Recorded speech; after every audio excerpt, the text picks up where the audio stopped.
राज्यामध्ये जात पंचायतीची दादागिरी सुरूच। अल्पवयीन मुलीचं लग्न लावायला नकार दिल्यामुळे कुटुंबाला दंड ठोठावून केलं बहिष्कृत। तर शिर्डीमध्ये वैधू जात पंचायतीच्या विरोधात महिलेनं तक्रार देऊन 1.5 महिन्यानंतरही कारवाई नाहीच।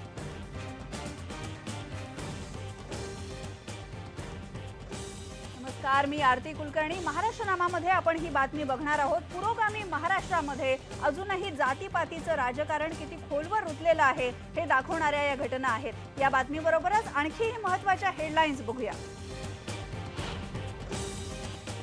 वन विभागाचा मनमानी कारभार असल्याचा आरोप करत यवतमाळच्या घाटंजीच्या आदिवासी वृद्ध महिलेनं पुकारला एल्गार। मुलीसह जिवंत गाडून घेणार असल्याचा शपथपत्राद्वारे थेट मुख्यमंत्र्यांना दिला इशारा।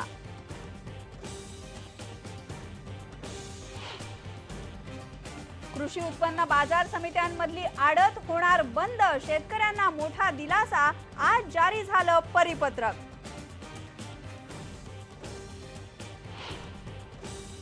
मध्य रेल्वेच्या इतिहासातला महत्त्वाचा टप्पा। डीसी विद्युत प्रवाहावर म्हणजेच डायरेक्ट करंटवर चालणारी मध्य रेल्वे या रविवारी पहिल्यांदाच धावणार एसी विद्युत प्रवाहावर।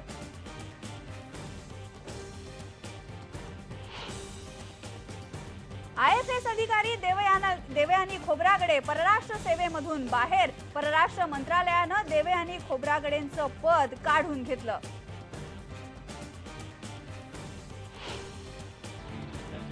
इंडियन सुपर लीगच्या फायनलचा आज करार। सचिन आणि गांगुलीच्या टीममध्ये रंगणार अंतिम सामना।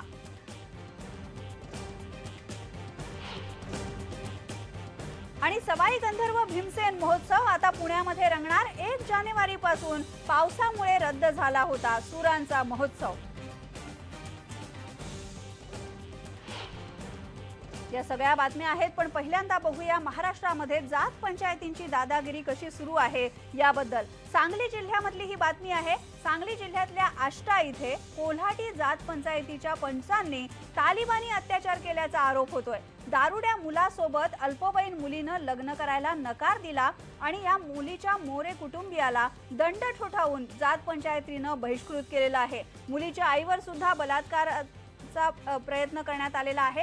पीडित महिलेच्या तक्रारीनंतर कोल्हाटी जात पंचायतीचा प्रमुख दिलीप जावळे याच्यासह 15 जणांच्या विरोधात गुन्हा दाखल करण्यात आलेला आहे।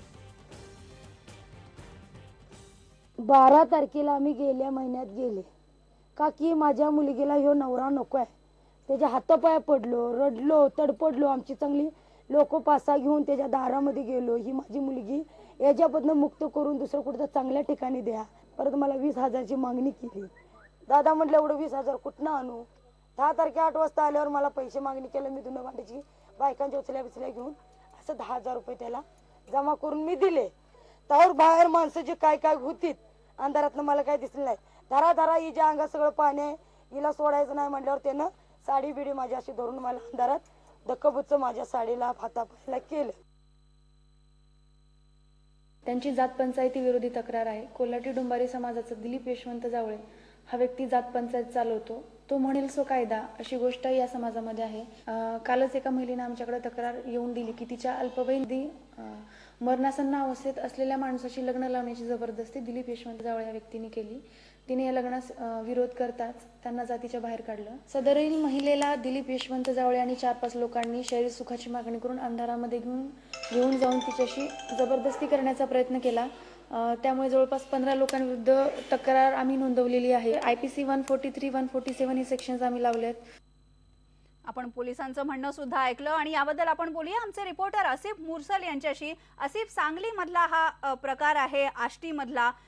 एक तर तो नवरा मुलगा जो होता तो दारुडा होता आणि अल्पवयीन मुलीचं त्याच्याशी लग्न लावून दिलं जात होतं, म्हणून या कुटुंबानं दाद मागितली। जात पंचायत त्यांना बहिष्कृत करते। मुलीच्या आईवर सुद्धा बलात्काराचा प्रयत्न होतो। पोलिसांनी याबद्दल तक्रार तर नोंदवून घेतलेली आहे, पण यानंतर आता या मोरे कुटुंबाला न्याय मिळणार का?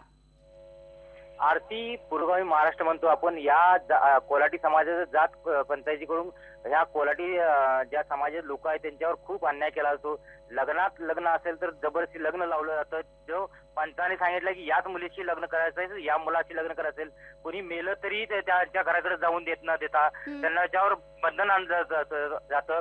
लग्नाच्या कार्यक्रमात किंवा दुसऱ्याच्या कार्यक्रमात यांना जाऊन देत नाही.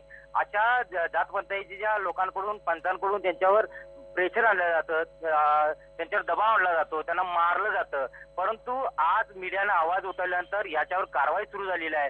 परंतु प्रशासनाकडनं अजून कारवाईचे थोडे पाऊल पुढे उचलले पाहिजेत. प्रशासन थोडं डिम्म प्रकारे काम करत आहे. कारण का या ज्या दिलीप जावळे आहे याचं राजकीय वरदहस्त आहेत लोक, त्यामुळे ते पोलीस कारवाई करण्यास घाबरत आहेत.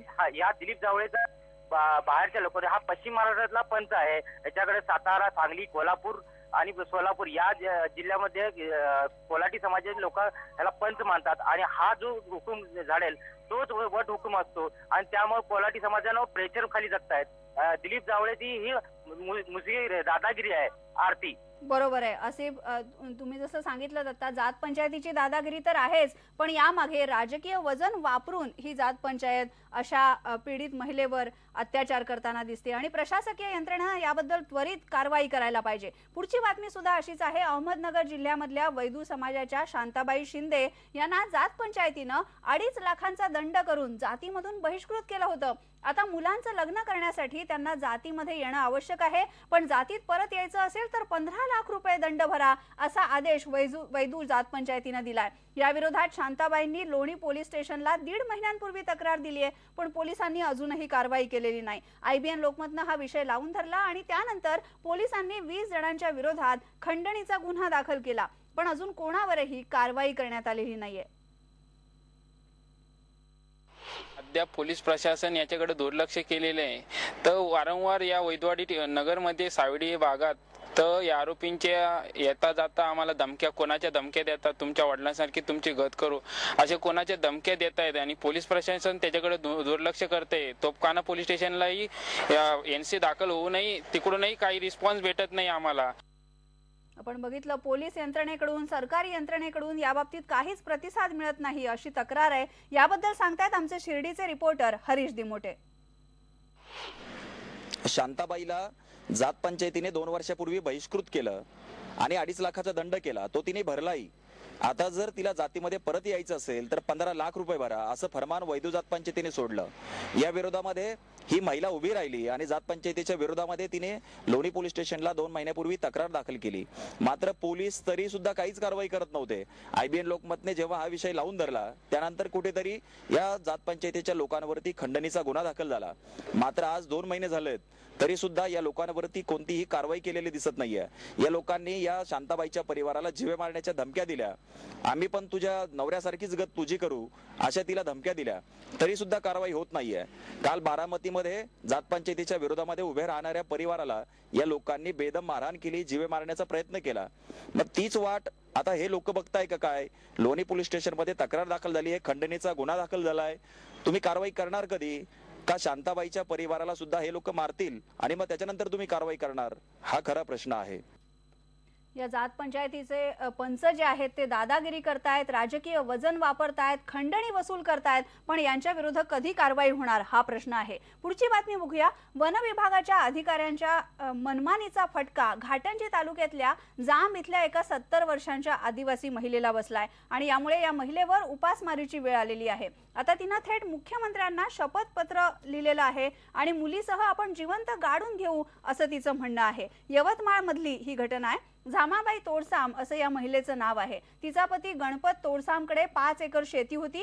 या शेतामध्ये सागाची झाडं होती. आर्थिक स्थिती खालावल्यामुळे त्यांनी ही झाडं कापण्याची परवानगी वनविभागाला मागितली. वनविभागानं ती परवानगी त्यांना दिली. दरम्यानच्या काळात गणपत तोडसाम आणि त्याचा मुलगा आजारी पडला आणि उपचारासाठी पैसे नसल्याच्या कारणानं दोघांचाही मृत्यू झाला. त्यानंतर त्याची पत्नी झामाबाई आणि मुलगी सुनंदा यांनी रक्कम मिळवण्यासाठी वनविभागाचे उंबरठे झिजवले. याबद्दल अनेक वेळा पत्रव्यवहार केला, पण तरी सुद्धा कोणताही प्रतिसाद मिळाला नाही. झामाबाईंच्या समोर अनेक प्रश्न निर्माण झालेले आहेत. शेवटी थकलेल्या या 70 वर्षांच्या म्हातारीनं मुख्यमंत्र्यांना शपथपत्र पाठवलंय आणि आपण जिवंत गाडून घेऊ असा इशारा दिलाय. मुख्यमंत्रीला आता पत्र पाठवलं. आता वावर नाही, काही नाही, पोरगी लग्नाला आहे, सर्वे आहे. तसंच आता माझा आता मरण आहे. वावरात पैसे नाही दिला तर आम्ही आता वावरात जाऊ आणि असंच कोणताही माती घेऊन मरून जाऊ. यवतमाळची ही घटना आहे आणि 70 वर्षांच्या झामाबाईचं काय म्हणणं आहे आपण बघितलं। याबद्दल आपण बोलूया आमचे रिपोर्टर भास्कर मेहरे यांच्याशी। भास्कर, वन विभागाच्या मनमानीचा फटका आपल्याला बसलाय असं या झामाबाईंचं म्हणणं आहे। संबंधित अधिकाऱ्यांनी किंवा संबंधित यंत्रणेनं याचा काही पाठपुरावा केलाय का? आरती, खर तर ही गोष्ट सामान्य माणसाचं मन हिलवून टाकणारी ही घटना आहे। एकंदरीतच ही 70 वर्षाची जी महिला आहे, या महिलाच्या घरातली परिस्थिती बघितल्यानंतर त्या मायलेकींना 2 वेळचं पोट भरण्यासाठी अन्न सुद्धा त्या घरामध्ये नाही आहे आणि अशातच वन विभागाचा जे अधिकारी आहे, या अधिकाऱ्यांची मनमानी जी आहे ते ज्या पद्धतीने बोलतायत, आम्ही या संदर्भात आपल्या आयबीएन लोकमतच्या टीमने त्यांच्याशी संपर्क साधण्याचा प्रयत्न केला आरती, परंतु हे अधिकारी समोर एकतर बोलायला तयार नाही आहे आणि दुसरी गोष्ट त्यांनी उलट याच लोकांना या प्रकरणामध्ये आरोपी करण्याचा प्रयत्न केलेला आहे। त्यांच्यावरच आरोप लावलेल्या या म्हातारीवर।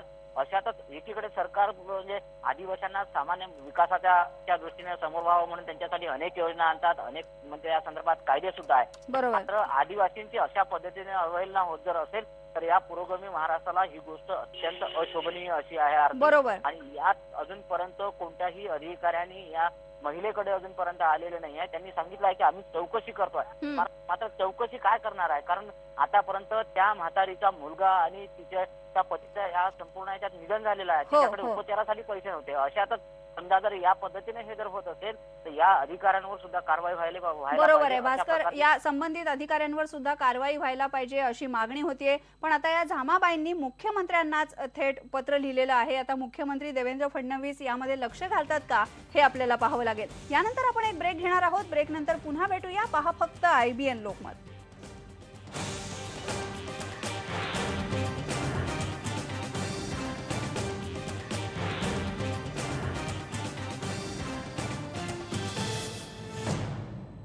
मध्य रेल्वेच्या 160 वर्षांच्या इतिहासातला एक महत्त्वाचा टप्पा आज रात्री मध्य रेल्वे ओलांडणार आहे। आतापर्यंत डीसी विद्युत प्रवाहावर म्हणजेच डायरेक्ट करंटवर चालणारी मध्य रेल्वे या रविवारी पहिल्यांदाच सीएसटी ते कल्याण या दरम्यान एसी विद्युत प्रवाहावर अर्थात अल्टरनेट करंटवर धावणार आहे। पण प्रवाशांना या ऐतिहासिक क्षणाचे साक्षीदार मात्र होता येणार नाही। शनिवारच्या रात्री म्हणजे आज रात्री मध्य रेल्वेच्या मुख्य मार्गावर शेवटची गाडी 10:50 रवाना होईल। या रात्री मध्य रेल्वेवरचे 4ही मार्ग कळवा car shed, Kurla car shed, Dadar terminus आणि सगळे यार्ड या ठिकाणी विद्युत प्रवाहाची चाचणी होणार आहे। या चाचणीसाठी आज रात्री 10:45 म्हणजे 11:15 वाजल्यापासून उद्या सकाळी 6:15 वाजेपर्यंत सीएसटी ते कल्याण या दरम्यान एकही गाडी धावणार नाहीये। मुंबईहून कल्याणला जाणारी शेवटची स्लो लोकल सीएसटीहून रात्री 10:43 सुटणार आहे। या चाचणीमुळे रविवारचा मेगा ब्लॉक रद्द करण्यात आलाय। यानंतर बघूया आयएफएस अधिकारी देवयानी खोब्रागडे यांचं पद परराष्ट्र मंत्रालयानं काढून घेतलंय। पण आपण कोणताही नियम मोडलेला नाही आणि त्यामुळे आपण राजीनामाही देणार नाही असं देवयानी खोब्रागडे यांनी म्हटलंय। Every time I have spoken to the media, I have said that. I cannot say anything or express anything that is taken as a criticism of the government or government policy. I have not done that. Nor have I said anything that embarrasses the relations between India and any other foreign government. तो मैंने कोई भी rule 9 या rule 11 जो भी conduct rules हैं, दो तीन ही conduct rules हैं जो इसके ऊपर टिप्पणी करते हैं कि किस तरह आपने मीडिया से बात करनी है और वो ही उसी तरह उन्हीं रिस्ट्रिक्शंस के दायरे में मैंने मीडिया से बात की है। आणि यानंतर आपण एक ब्रेक घेणार आहोत। ब्रेक नंतर पुन्हा भेटूया। पहा फक्त आयबीएन लोकमत।